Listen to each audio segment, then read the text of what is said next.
मेरा नाम अर्जुन है। मैं आपको अपनी पूरी जिंदगी की कहानी सुनाने जा रहा हूँ, जो मेरे दिल से निकलकर आप तक पहुँचेगी। ये कहानी मेरे बचपन की मिट्टी से शुरू होती है और आज के इस मुकाम तक आती है। हमारा घर मिट्टी का था, जिसकी दीवारें बारिश में भीग जाती थी और छत पर छप्पर था जो हवा में हिलता रहता था। घर के सामने एक छोटा सा आंगन था, जहाँ माँ शाम को चूल्हे पर रोटियां सेकती थी। पिताजी खेतों में काम करते थे। उनकी कमर हमेशा झुकी रहती, क्योंकि वो सुबह से शाम तक सूरज की तपिश में मेहनत करते थे। माँ मेरे और मेरे छोटे भाई की दुनिया थी। वो हमें अपने हाथों से खाना खिलाती और रात को आंगन में चांद की रोशनी में कहानियां सुनाती। मैं तब 7-8 साल का था जब एक बार मैंने माँ से पूछा कि हमारे पास पैसे क्यों नहीं है। माँ ने हल्के से हंसकर कहा कि बेटा, हमारे पास ईमानदारी है। ये वो धन है जो कभी ख़त्म नहीं होता। उस वक्त मैं छोटा था, लेकिन उनकी ये बात मेरे मन में पत्थर की लकीर की तरह लिख गई। फिर जब मैं 12 साल का हुआ, पिताजी हमें छोड़कर चले गए। एक दिन खेत में काम करते करते वो गिर पड़े और फिर कभी नहीं उठे। माँ ने आंसू छुपाए और हिम्मत बांधी। वो खेतों में मजदूरी करने लगी और मैंने स्कूल छोड़ दिया, क्योंकि किताबों से ज़्यादा हमें रोटी की ज़रूरत थी। मैंने गांव में छोटे मोटे काम शुरू किए। कभी किसी के लिए लकड़ियाँ ढोई, कभी दूध की बाल्टियाँ पहुँचाई, लेकिन माँ की सीख मेरे साथ रही। एक बार एक दुकानदार ने मुझे गलती से 10 रुपये ज़्यादा दे दिए। मैंने सोचा कि रख लूँ, लेकिन माँ का चेहरा याद आया। मैं वापस गया और पैसे लौटा दिए। वो हंसा और बोला कि तू बड़ा अजीब लड़का है। शायद मैं अजीब था, लेकिन मुझे अपनी ईमानदारी पर गर्व था। फिर जब मैं जवान हुआ तो गांव में रहकर कुछ बड़ा करने का रास्ता नहीं दिखा। मैंने सोचा कि दिल्ली चला जाऊंगा तो घर की ज़रूरतों को पूरा कर पाऊंगा, और घर के हालात सुधारने का सपना लेकर मैं दिल्ली आ गया। रात के 3 बजे दिल्ली के चांदनी चौक के पीछे वाली गूंजती गलियों में मैं एक साई की तरह होटल से निकला।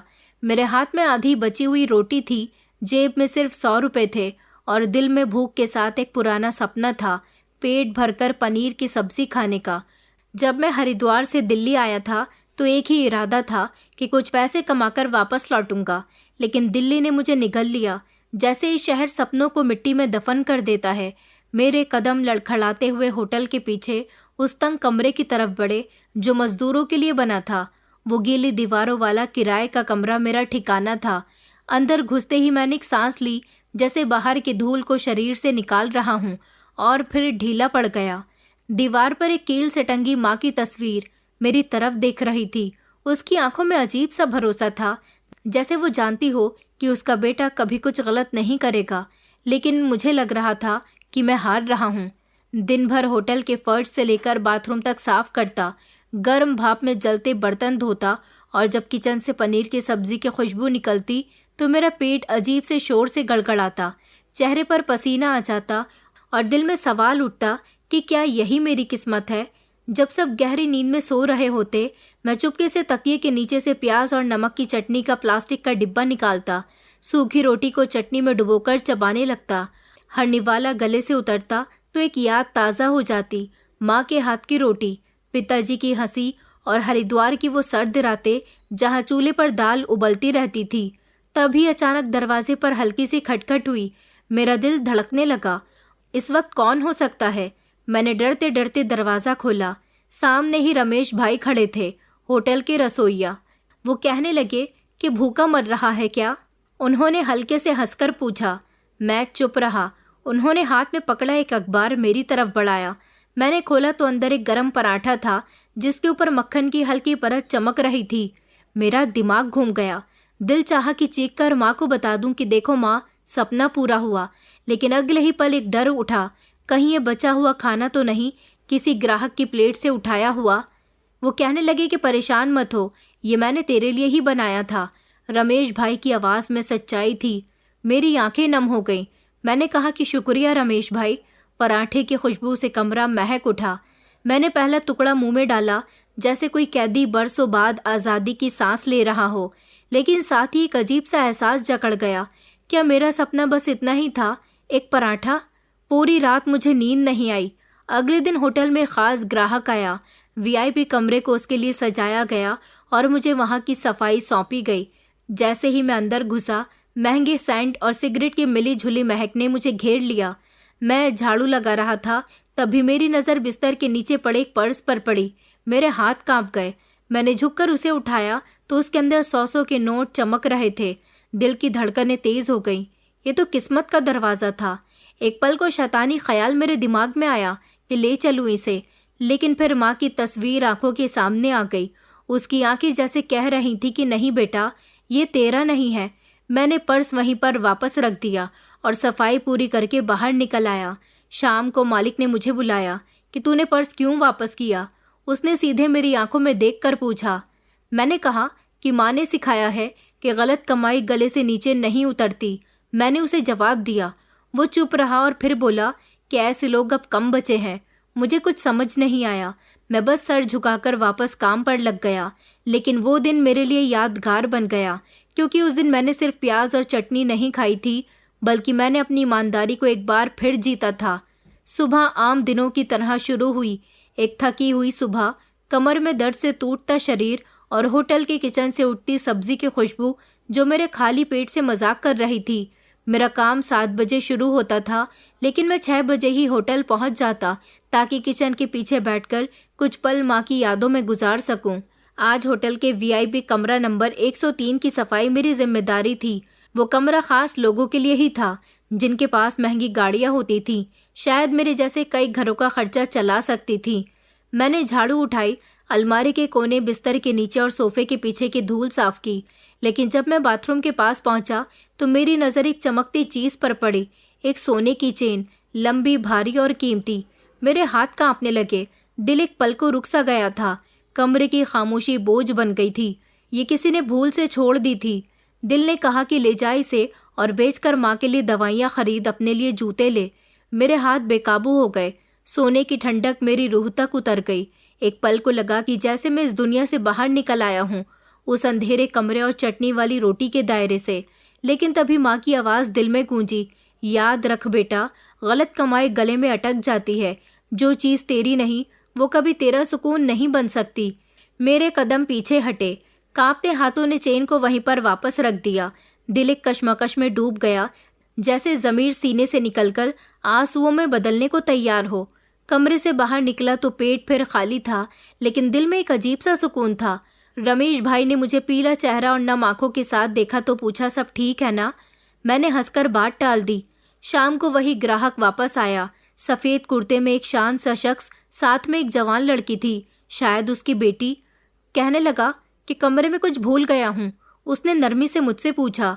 मैंने तुरंत बताया कि साहब, सफाई करते वक्त सोने की चेन मिली थी, लाकर दूं? उसने हैरानी से मेरी तरफ देखा, जैसे मैं कोई अजूबा हूँ।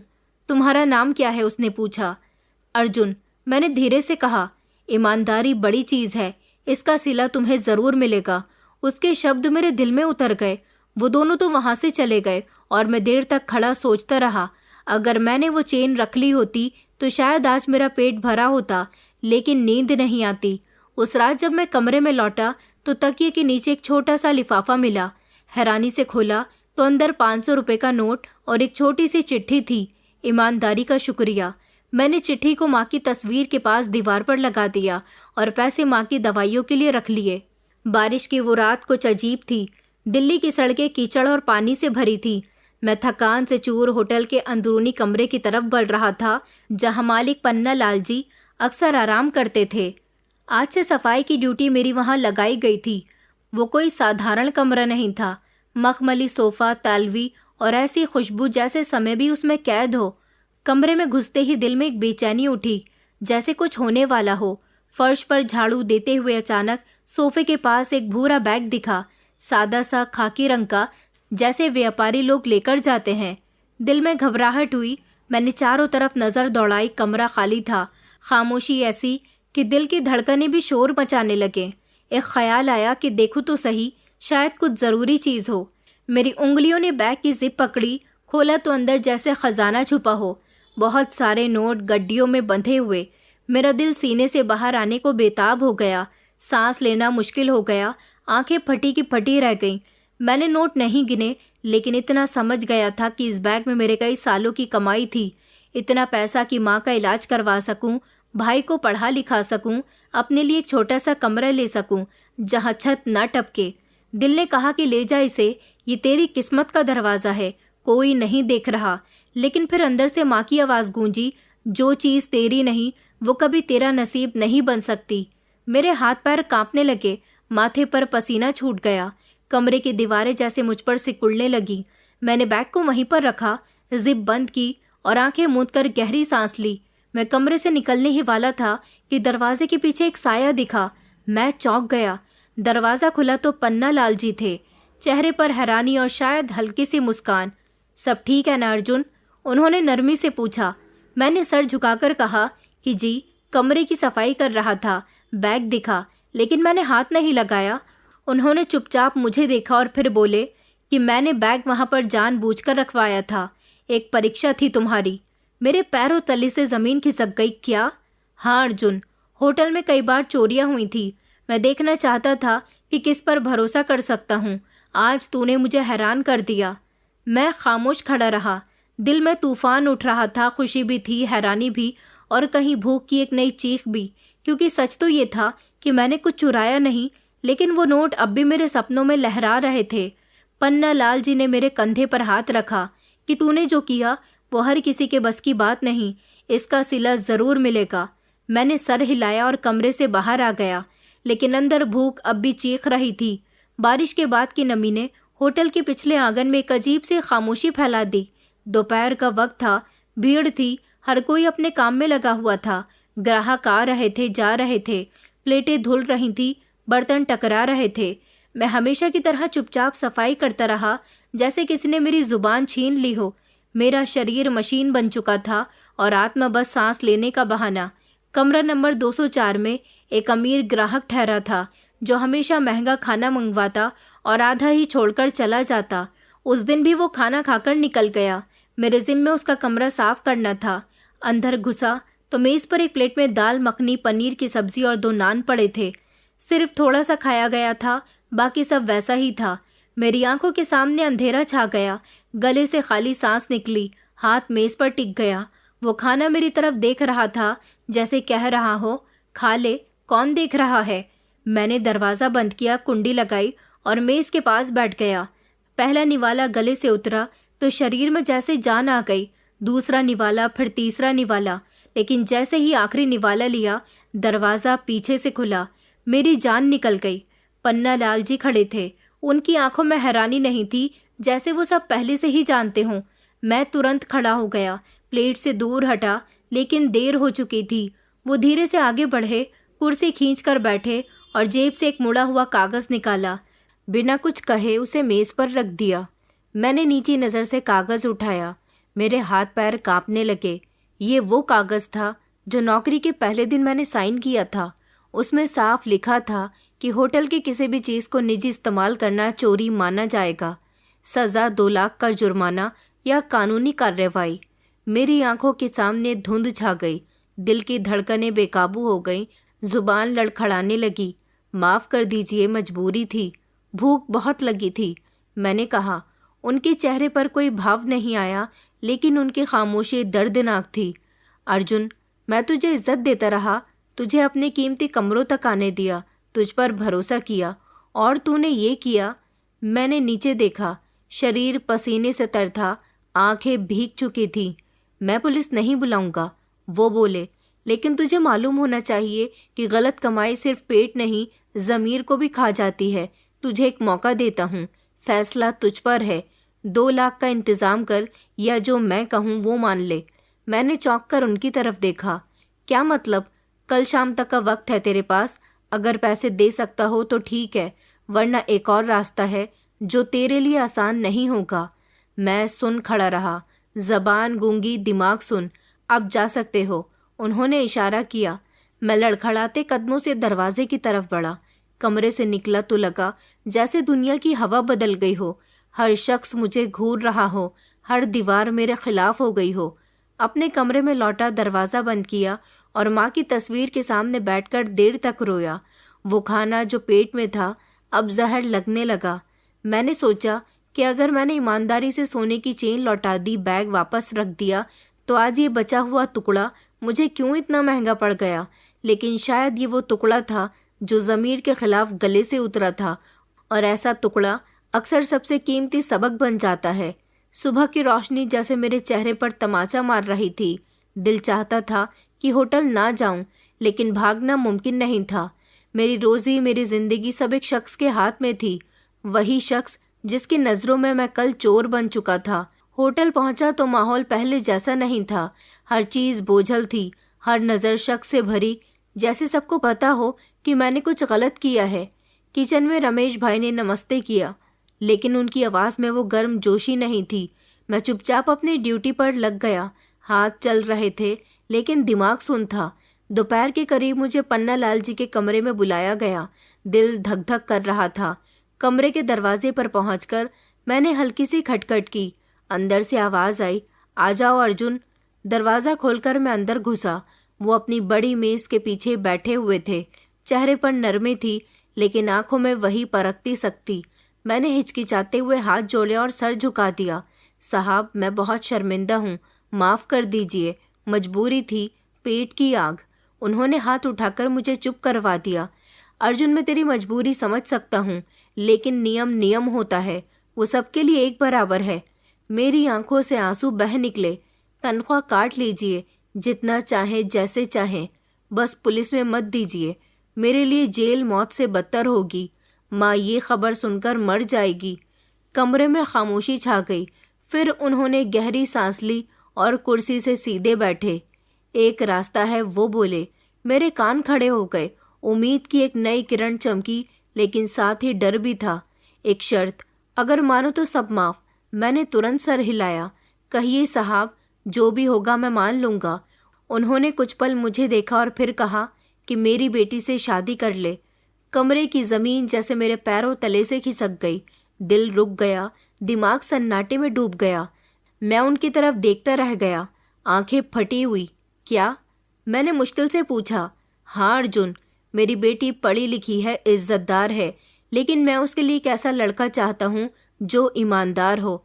मैंने तुझे कई बार परखा, चेन, पैसे, बैग सब कुछ देखा। तू हर बार पास हुआ सिवाय एक बार के, लेकिन वो भी मैं समझ सकता हूँ। मैं सांस लेना भूल गया। कमरे की हवा भारी हो गई। मैं तुझे जेल नहीं भेजना चाहता। मैं चाहता हूँ कि तू मेरी बेटी का हमसफर बने। मेरे दिमाग में हंगामा मच गया। ये कैसा इंसाफ था? ये सज़ा थी या इनाम? साहब, मैं गरीब हूँ, सफाई करता हूँ, मैं आपकी बेटी के लायक नहीं। ये तू तय मत कर, ये मैं तय कर चुका हूँ। तुझे 2 दिन की मोहलत है, या तो 2 लाख रुपए वापस दे दे या शादी कर ले। कल रात 12 बजे तक जवाब दे। मैं कमरे से निकला तो पैरों में जान नहीं थी। दिल पर एक भारी पत्थर रखा था। मैं सड़कों पर बेमकसद भटकता रहा। माँ को फ़ोन किया और सब कुछ बताया। वो खामोश हो गई। फिर धीरे से बोली कि अगर वो अच्छे लोग हैं तो शादी गलत नहीं, लेकिन फैसला तेरा है। कॉल बंद हुई तो कमरे की खामोशी ने एक नया रूप ले लिया। वक्त तेजी से ख़त्म हो रहा था।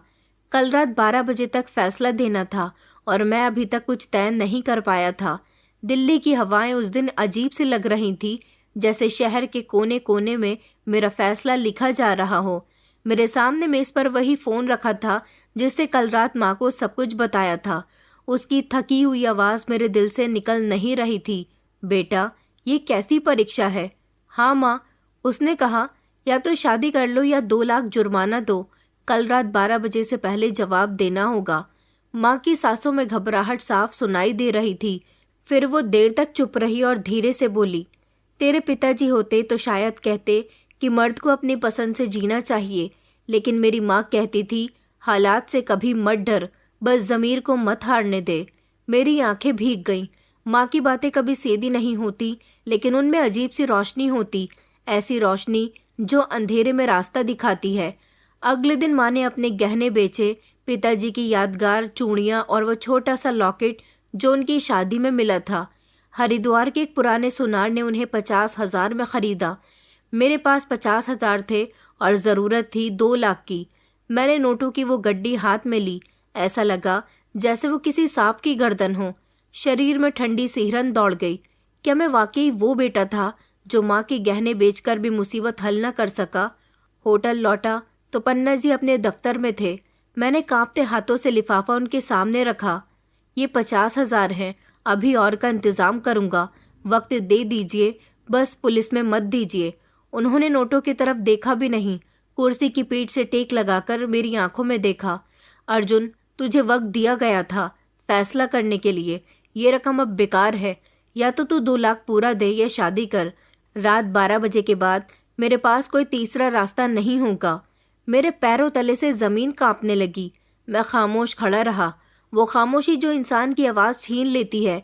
मैं कमरे से निकला तो दिन का सूरज डूबने को था। दोस्तों से मदद मांगी, सबने बहाने बनाए। किसी की माँ बीमार है, किसी का धंधा खराब है, किसी की बीवी ने मना कर दिया। रात का अंधेरा गहरा गया।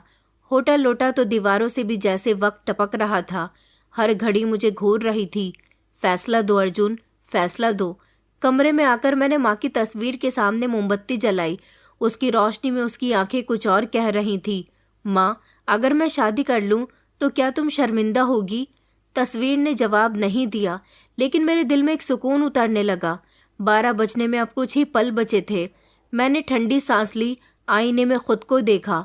एक साधारण से लड़का जिसका लिबास सादा, चेहरा थका हुआ, लेकिन आंखों में वो चीज थी जो कीमती थी, सच।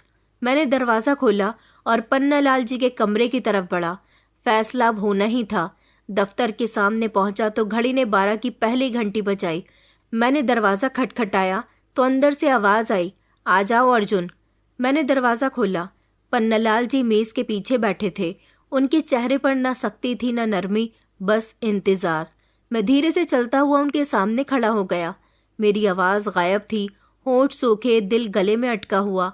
उन्होंने जल्दी नहीं की, बस मुझे देखा और कहा कि फैसला कर लिया। मैंने होंठ भींचकर सर हिलाया। उनके चेहरे पर पहली बार एक रोशनी दिखी, एक सुकून। उन्होंने कुर्सी से सीधा होकर कहा कि ठीक है, कल शादी होगी, तुझे बस तैयार रहना है। मैंने फिर से सर झुका दिया। शब्द मेरे गले में फंसे थे। पन्नालाल जी ने धीरे से कहा, अर्जुन, ये आसान फैसला नहीं था, जानता हूँ, लेकिन कभी कभी जिंदगी ऐसे रास्ते दिखाती है जो आम समझ से परे होते हैं। बस भरोसा रख। मैंने उनकी बात काटकर पहली बार सवाल किया, साहब एक बात बताइए, वो लड़की, क्या वो मुस्कुराए एक थकी हुई लेकिन संतुष्ट मुस्कान के साथ, कि कल सब कुछ पता चल जाएगा अर्जुन। अभी इतना ही जान ले कि ये शादी न जबरदस्ती है, न सजा, न एहसान। ये एक फैसला है जो मैंने अपनी बेटी और तेरी ईमानदारी के बीच लिया है। मैं उनकी बात का मतलब नहीं समझ पाया, लेकिन उस वक्त और हिम्मत भी नहीं थी। चुपचाप उठा, दरवाज़ा खोला और बाहर आ गया। होटल की गलियारों में एक बार फिर खामोशी थी, लेकिन अब उस खामोशी में डर नहीं था, एक फैसला था और उस फैसले का इंतज़ार। सुबह की रोशनी होटल की खिड़कियों में झांक रही थी, जैसे अंदर का सच बाहर देखना चाहता हो। मैं अपने कमरे में आईने के सामने खड़ा था, सफ़ेद कुर्ते पर हाथ फेर रहा था, जैसे मेरे शरीर का कपड़ा नहीं, कोई अजनबी पहचान हो। दिल की धड़कनें तेज थीं, जैसे अंदर कोई बच्चा हो जो अनजान जगह पर छोड़ दिया गया हो। पन्नालाल जी ने सब कुछ संभाला था। शादी के लिए होटल की ऊपरी मंजिल पर कुछ लोगों की मौजूदगी में सारी रस्मों रिवाजों के साथ मेरी शादी हुई। पंडित जी ने मंत्र पढ़े और फिर सब खत्म हो गया। मैं शादीशुदा हो चुका था। किसी ने हल्के से मेरा हाथ पकड़ा और पकड़कर मुझे साथ वाले कमरे की तरफ ले गया। वो कमरा जहां मेरी पत्नी मेरा इंतजार कर रही थी। पत्नी, ये शब्द मेरे लिए अभी भी अजनबी था। होटल के उस ऊपरी कमरे में रोशनी हल्की थी। पर्दे हवा के झोंकों से थोड़े थोड़े हिल रहे थे, जैसे खामोशी की सांसें ले रहे हों। दिल में अजीब सी हलचल थी, जैसे दिल और दिमाग किसी अनजान मुकाबले में उलझे हों। कदम अपने आप बढ़ रहे थे, लेकिन हर कदम पर डर और हैरानी मेरे वजूद को जकड़े हुए थे। मैंने दरवाज़ा खोला तो हाथ हल्के से कांप रहे थे। अंदर से एक नरम सी खुशबू आ रही थी, ऐसी खुशबू जो किसी महंगी सेंट की नहीं, बल्कि सादगी और शालीनता की थी। कमरे में घुसा तो पहला नज़ारा ही मेरे होश उड़ा देने के लिए काफ़ी था। सामने वो बैठी थी, मेरी पत्नी नेहा। लाल चुनरी सर पर थी, आंखें नीची, चेहरा पूरा सुकून लिए हुए। उसकी आंखों के नीचे हल्की सी थकान की लकीर थी, लेकिन उनमें घबराहट नहीं थी, शांति थी। वो बहुत ही खूबसूरत थी, लेकिन वो खूबसूरती सिर्फ चेहरे की नहीं थी। उसके वजूद में एक अजीब सा पवित्र एहसास था, जैसे वो किसी दूसरी दुनिया से आई हो। हाथ पर हल्की मेहंदी, कलाइयों में पतली चूड़ियाँ और अंदाज ऐसा जैसे किसी राजकुमारी को जमीन पर उतारा गया हो। मैं दरवाजे पर सुन्न खड़ा रह गया। मेरे कदम जैसे जमीन में धंस गए। ये वही लड़की थी जिसके बारे में मैंने ढेर सारे ख्याल बनाए थे। शायद बीमार होगी, शायद मजबूर, या शायद दुनिया से कटी हुई, लेकिन वो मेरे ख्यालों से कहीं ज्यादा साफ और शांत निकली। मेरी सांसें रुकने लगी। मैंने धीरे से आंखें बंद की, फिर खोली कि शायद ये सपना हो, लेकिन वो सच मेरे सामने था। वो धीरे से बोली, बैठ जाइए। उसकी आवाज में ऐसा सुकून था जैसे बारिश के बाद की शांत धरती। उसने न तंज किया, न सवाल उठाया, न शिकायत की, जैसे उसने मेरा अतीत देखा ही न हो, या देखा और माफ कर दिया हो। मैं धीरे से चलता हुआ कमरे के कोने में रखी कुर्सी पर बैठ गया। नजरें नीचे थी। दिल में एक नदामत थी, एक सवाल था, और शायद थोड़ा सा डर भी। आपको शायद मेरे बारे में बहुत से सवाल होंगे, मैंने उससे धीरे से कहा। उसने नजर उठाकर मेरी तरफ देखा और इतनी खामोशी से मुस्कुराई कि मेरे अंदर का हर डर खत्म हो गया। सवाल तब होते हैं जब शक हो, उसने कहा, और मुझे पता है कि ये रिश्ता हमारी मर्जी से नहीं हुआ। उसकी सच्चाई ने मेरे सीने में एक छोटा सा खंजर उतार दिया। वो बिल्कुल ठीक कह रही थी। ये रिश्ता ना मैंने चुना था ना उसने, ये किसी और का फैसला था, लेकिन हम दोनों अब इसकी हकीकत बन चुके थे। मैं बस इतना जानती हूँ कि अब हम साथ हैं, और मेरे पिताजी ने अगर आपको चुना है तो ज़रूर कोई वजह होगी। मैंने नज़रें उठाकर पहली बार उसकी आंखों में सीधे देखा। वहाँ कोई शिकायत नहीं थी, सिर्फ एक खामोश समझ थी, जैसे वो जान चुकी हो कि जिंदगी में सब कुछ इच्छा से नहीं होता, कुछ फैसले तकदीर से भी बड़े होते हैं। नेहा, मैं एक साधारण इंसान हूँ, न पढ़ाई, न रुतबा, न कोई बड़ा नाम, बस एक सच्चाई है जिसे मैंने कभी झूठा नहीं होने दिया, और वही तो सबसे बड़ी बात है। अर्जुन, उसने मेरा नाम पहली बार लिया और मेरे शरीर में सनसनाहट दौड़ गई। उस रात हमने ज्यादा बात नहीं की। कुछ पल खामोशी में गुजरे, कुछ नजरों के आदान प्रदान में। कमरे में हल्की रोशनी और पर्दों के हिलने की आवाज के सिवाय कुछ सुनाई नहीं देता था, लेकिन अंदर अंदर एक बदलाव शुरू हो चुका था। वो लड़की जिसे मैंने शक की नजर से देखा था, जिसे मैंने मजबूरी समझा था, वो मेरे लिए सुकून बनने लगी, और मैं जो खुद को हमेशा एक नाकाम साधारण इंसान समझता रहा, उसकी मौजूदगी में पहली बार थोड़ा सा कीमती महसूस करने लगा। ये शादी किसी परंपरा, प्यार या ख्वाहिश की बुनियाद पर नहीं हुई थी, लेकिन उसमें एक अजीब सा सच्चा वादा था जो बिना शब्दों के निभाया जा रहा था। कमरे में बैठे बैठे मैंने दिल में ठान लिया कि चाहे ये रिश्ता जैसा भी हो, मैं इसे निभाऊंगा। उस लड़की के लिए जिसने बिना किसी शिकायत के मुझे अपनाया, और उसके पिता के लिए जिसने मेरी सच्चाई पर भरोसा किया। रात गुजरती रही, खामोशी अपनी चादर बिछाती रही, और मेरे दिल में पहली बार ये ख्याल जागा कि शायद मेरी जिंदगी में भी अब एक नया सूरज उगने वाला है। होटल की गलियारों में मेरा चलना पहले जैसा नहीं रहा। वही जमीन, वही दीवारें, वही खुशबुएं, लेकिन अब नजरें बदल चुकी थी। पहले जहां लोग मुझे सिर्फ एक सफाई करने वाले की नजर से देखते थे, अब वही लोग झुककर नमस्ते करते थे। मेरे हाथों से झाड़ू छूट चुका था, और अब उन हाथों में फाइलें, चाबियां और एक नई जिम्मेदारी आ चुकी थी। मैं होटल का मैनेजर बन गया था। ये बदलाव एक सपने की तरह था, और मैं हर पल उस सपने में जागता हुआ खड़ा था, हैरान, खामोश। शादी के एक हफ्ते बाद पन्नालाल जी ने मुझे दफ्तर में बुलाया। उन्होंने कुर्सी की पीठ से टेक लगाकर कहा, अर्जुन, अब तो सिर्फ मेरा दामाद नहीं, मेरा भरोसा भी है। मैं चाहता हूँ कि होटल का काम संभाले। मैं सुन रह गया। एक पल को लगा कि वो मजाक कर रहे हैं, लेकिन उनके चेहरे पर वही गंभीरता थी जो मेरे फैसले के वक्त भी दिखती थी। साहब, मुझे क्या आता है, मैंने तो कभी हिसाब किताब भी पूरा नहीं सीखा, मैंने कांपती आवाज में कहा। वो मुस्कुराए और कहने लगे कि जो शख्स खुद को सीखने वाला मानता है वही सब कुछ सीख लेता है, और जो सच बोलता है वही हर धंधे का असल मैनेजर होता है। उस दिन के बाद जिंदगी जैसा नया रास्ता ले गई। अब मैं रोज साफ सुथरा लिबास पहनता, दफ्तर वक्त पर पहुंचता, फाइलें देखता, कर्मचारियों से बात करता। रमेश भाई अब मेरे असिस्टेंट थे, लेकिन उनकी नजरों में वही पुरानी दोस्ती थी, अब उसमें इज्जत भी शामिल हो गई थी। सब कुछ बदल रहा था, लेकिन एक चीज वैसी ही थी, मेरी आजिज़ी, क्योंकि मैं जानता था कि जो कुछ मुझे मिला वो मेरे हुनर का सिला नहीं, ये कोई और बात थी, कोई ऐसा राज जो अभी तक मेरे सामने नहीं आया था। नेहा मेरी पत्नी, मेरी सबसे बड़ी ताकत बन चुकी थी। उसने कभी मेरी गरीबी पर तंज नहीं किया, न मेरी सादगी पर कोई बात उठाई।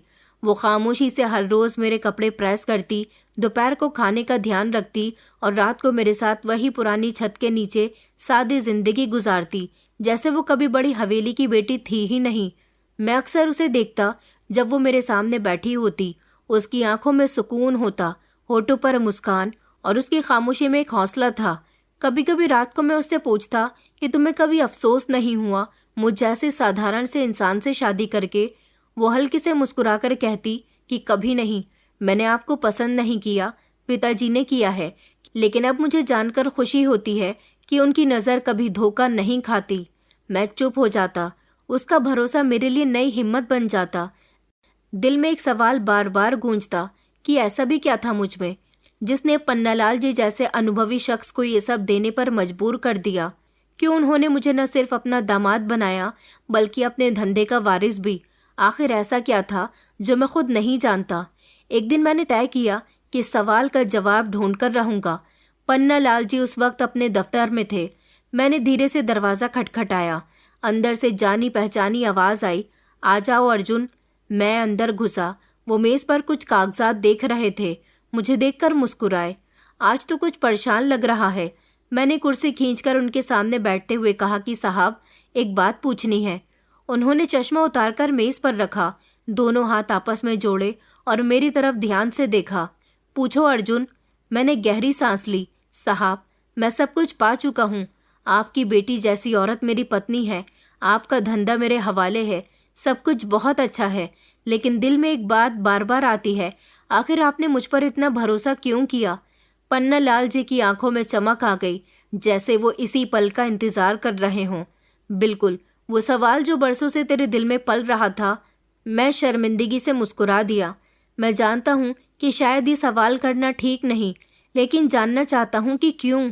वो अपनी कुर्सी से थोड़ा पीछे हुए, गहरी सांस ली और छत की तरफ देखते हुए बोले, अर्जुन, मैंने जिंदगी में बहुत कुछ देखा है, धन, इज्जत, धोखा और छल। मेरे धंधे ने मुझे अमीर बनाया, लेकिन लोगों पर भरोसा करना मुश्किल कर दिया। अक्सर जो सामने झुकते थे, पीठ पीछे खंजर लिए खड़े होते थे। मैंने कई बार अपनी ईमानदारी का सिला धोखे के रूप में पाया। उनकी आवाज़ में कड़वा अतीत बोल रहा था। मेरी बेटी नेहा मेरी जिंदगी का सबसे कीमती खजाना है। जब उसके लिए रिश्ता देखने का वक्त आया तो मैंने तय किया कि न धन देखूंगा, न रुतबा, न चमकती डिग्रियां। मुझे सिर्फ एक चीज़ चाहिए थी, ईमानदारी। वो रुक गए। मैं उनकी आंखों में डूब गया। तेरे लिए वो चेन, वो बैग, वो खाना, ये सब मेरे भरोसे की कसौटी थे। मैंने कई कर्मचारियों को छोटी छोटी चोरियों में पकड़ा। तू जब आया तो मैंने तुझे भी परखा। चेन, बैग, खाना, सब कुछ मेरी नज़र में था। मैं तेरे हर कदम को देख रहा था। तेरी आंखें, तेरे डर और तेरा ज़मीर। मेरी आंखें नम हो गईं। दिल ने एक अनजानी राहत महसूस की, जैसे बरसों का बोझ हल्का हो रहा हो। और जब तूने सच्चाई का रास्ता चुना, अपने ज़मीर की सुनी, तो मैंने फैसला कर लिया कि यही लड़का मेरी बेटी के लायक है। क्योंकि हम सफ़र सिर्फ हम सफ़र नहीं होता, वो उसकी हिफाजत, उसकी इज्जत और उसके सपनों का रखवाला होता है। और जो सच से डरता है वो कभी किसी को धोखा नहीं दे सकता। मेरे होठ खामोश थे, लेकिन दिल रो रहा था। आंखों से आंसू बहने लगे, लेकिन मैंने उन्हें पोंछा नहीं। साहब, मैं आपका शुक्रगुजार हूँ, लेकिन मैं सिर्फ वही हूँ जो मेरे माता पिताजी ने बनाया। मेरे पिताजी तो नहीं रहे, लेकिन माँ ने जो सिखाया वही आज संभाले हुए हूँ। पन्नालाल जी ने मुस्कुराकर मेरा हाथ थामा।